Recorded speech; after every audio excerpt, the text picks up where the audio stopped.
Chaqaloqqa kitob o'qib berishni nima keragi bor? Baribir hech narsani tushunmaydi-ku. Agar bolaga tug'ilganidanoq kitob o'qishni boshlasangiz nima bo'lishini bilasizmi? 1-3 oylik bola e'tiborsizgina yotadi, lekin hammasini eshitadi.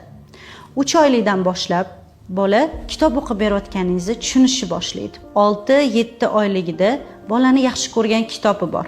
U borib o'sha kitobni sizga olib kelib, o'qish vaqti kelganini bildira oladi. 9-10 oyda bola kitobni ochib, varaqlay oladi va xuddi o'qiyotgandek ovoz chiqaradi. 1 yoshdan boshlab bola u yoki bu kitobni tanlashi mumkin. Qaysini o'qib berishingizni xohlayotganini bildira oladi. O'qishni boshlasangiz xursand bo'ladi. O'qishdan to'xtasangiz xarxasha qiladi. Lekin kelishishning iloji bor.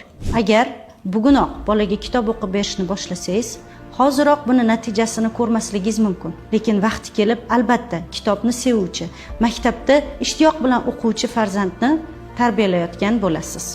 Bizdan ham olimlar chiqsin. Bolaga kitob o'qishni bugunoq boshlang.